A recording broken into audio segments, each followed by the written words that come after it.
जनतेचा हक्काचा आवाज।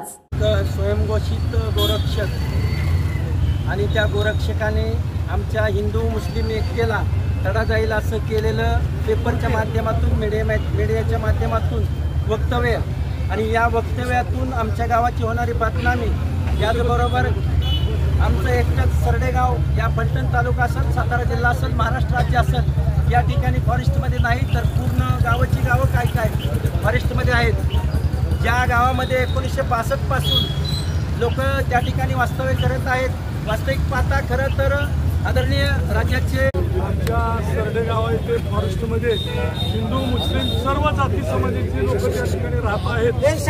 ते आम्ही सगळे गुण्यागोविंदाने तिथे राहत आहोत। आमच्यात त्यांच्यात कसलेही मतभेद नाहीत। मतभेद नसताना जाणून बुजून बाहेरच्या लोकांनी येऊन किंवा गोरक्षक असतील, शेजारच्या गावचे लोक असतील आणि आणखी कुणीही असतील, ते तिथं त्या ठिकाणी येऊन तिथं राजकीय चित्र निर्माण करण्याचा प्रयत्न करून मुस्लिमांना टार्गेट करणे, त्याची मुस्लिम आपल्या मशिदीचा प्रयत्न करणे किंवा आणखीन बळच गोहत्या होते असं म्हणणे, असं काही या गावात मी जबाबदारीने सांगतो की आमच्या गावात कधीही काही असं घडलं नाही। पण ह्या लोकांना जाणून बुजून नुसत्या सरडे गावातच मुस्लिम समाज राहतो किंवा इतर समाज फॉरेस्टमध्ये राहतो असं नाही।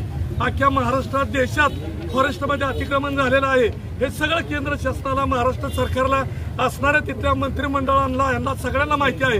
पण जाणून बुजून प्रशासनालाही वेठीस धरायचं आणि त्या गावातल्या लोकांनाही वेठीस धरायचं हा जाणून बुजून त्या ठिकाणी प्रयत्न केला जातो। तर असं जर कुणी आमच्या गावावर दहशत माजवायचा प्रयत्न करत असेल तर ती दहशत आम्ही कधीही या ठिकाणी म्हणजे कुणाचीही दहशत घेणार नाही आणि करण्याचा प्रयत्न केला तर गाव एकमुखी करून आम्ही त्यांना प्रत्युत्तर देऊ। पण मेहरबानी करा, ज्यांनी केलंय त्यांनी ताबडतोब या इथं येऊन त्यांनी सांगावं की आम्ही केलेलं आम्ही आमचं माघारी घेतो। जर नाही घेतलं तर इथून पुढे जे रामदास शेंडगेंनी सांगितलं त्या पद्धतीनं आम्ही पुढील आमची व्यूह रचणार असू।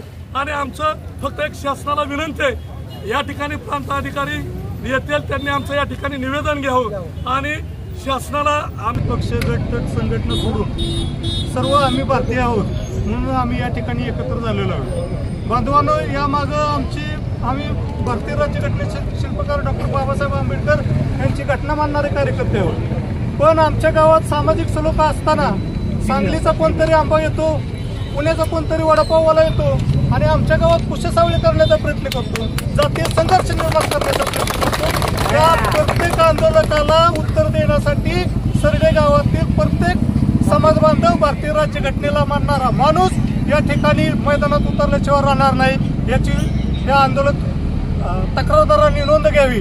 कारण नसताना हिंदू मुस्लिम वाद करणे, गावात तेढ निर्माण करणे, जे कोणी तथाकथित गोरक्षक असतील त्या गोरक्षकांना 4 पैसे मिळाले नाहीत की गावाची खोटी बदनामी करायची, तक्रार करायची, शेतकऱ्यांची अडवणूक करायची, असा प्रकार आम्ही या ठिकाणी होऊ देणार नाही। आमची महत्त्वाची मागणी शासनाला अशी आहे की आमच्या गावात जी शेती महामंडळाची जमीन आहे, आम्हाला माहिती आहे आम्ही फॉरेस्टमध्ये राहतो, पण जी शेती महामंडळाची जमीन आहे त्या बदल्यात फॉरेस्टच्या बदल्यात राज्य सरकारने शेती महामंडळाची जमीन केंद्र सरकारला द्यावी आणि आमचं हे जे अतिक्रमण झालेलं आहे ते नियमित करून द्यावं असे मी सर्व ग्रामस्थांच्या वतीने आणि आमच्या गावात शेती महामंडळाची जागा आहे ती जागा फॉरेस्ट शासनाला द्यावी आणि ही अतिक्रमण केलेली फॉरेस्ट सरकारची जागा ही नियमित करावी।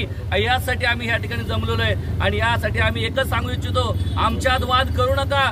सरडे गाव आमचं प्रसिद्ध गाव आहे, या गावात हिंदू मुस्लिम आम्ही राहणारच आहे आणि याच्यात तुम्ही वादाची ठिणगी टाकाल तर याचा उत्तर बेकार होणार आहे। त्यामुळे सर्वांना विनंती असणार आहे, असं हिंदू मुस्लिम तेढ निर्माण करू नका। आपण भारतीय प्रमाणे राहू आणि पुन्हा एकदा मी सरकारला विनंती करतो की आमच्या या सर्व मागण्याचा या ठिकाणी आपण पूर्तता करावी। जय हिंद, जय महाराष्ट्र। माजी सैनिक या ठिकाणी दीपक शेंडगे आहेत, काय सांगाल नेमकं?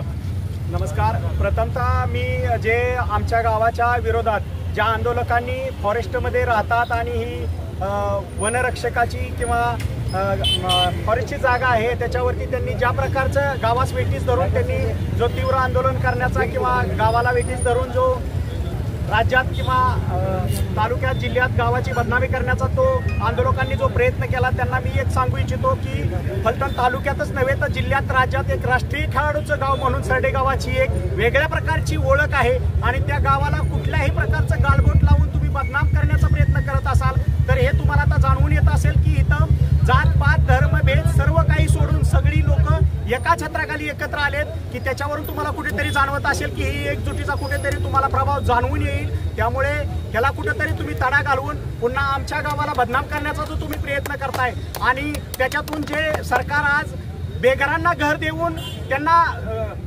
घरकुल देऊन तिथं स्थायिक करताय आणि ज्यांनी पक्की घरं बांधलेली आहेत त्यांना तुम्ही तिथून बेघर करताय हे कुठंतरी थोडंसं सरकारच्या या नियमाला काळीमा फासण्यासारखं आहे। त्यामुळे सरकारने या गोष्टीचं थोडंसं गांभीर्य लक्षात घेऊन जे चाललेलं आहे त्या गोष्टीचा कुठंतरी या उठावाचा आमचा कुठंतरी सरकारने थोडीशी मान्यता घ्यावी आणि त्याच्यातून आम्हाला आणि चाललेलं हे सर्व काय सरकारने याचे गांभीर्याने दखल घेऊन चाललेलं आंदोलन सर्व ताबडतोब थांबावेत आणि याच्यातून या सर्व सरडेकरांना न्याय द्यावा एवढीच मी विनंती करतो। जय हिंद जय भारत। या ठिकाणी भारतीय जनता पक्षाचे अध्यक्ष बजरंग जावरे आहेत।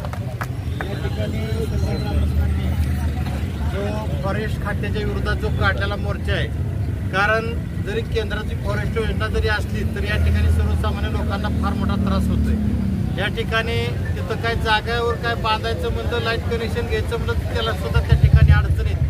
तरी या ठिकाणी भारतीय जनता पार्टीचं केंद्रात आणि राज्यात सरकार आहे। मी सन्मान्य रणजित नाईक निंबाळकर दादा यांना केंद्र लेवलला या ठिकाणी तुमच्या काय अडीअडचणी असेल त्या सोडवण्याचा तुमचा गांभीर्यपूर्वक या ठिकाणी सहानुभूतीपूर्वक या ठिकाणी विचार करतो आणि माझा ह्या निघालेल्या मोर्चाला भारतीय जनता पार्टी तालुक्याच्या वतीने या ठिकाणी पाठिंबा व्यक्त करतो। धन्यवाद। या ठिकाणी सामाजिक कार्यकर्ते आणि ज्येष्ठ पत्रकार प्राध्यापक रमेश आढाव आहेत, काय सांगाल सर?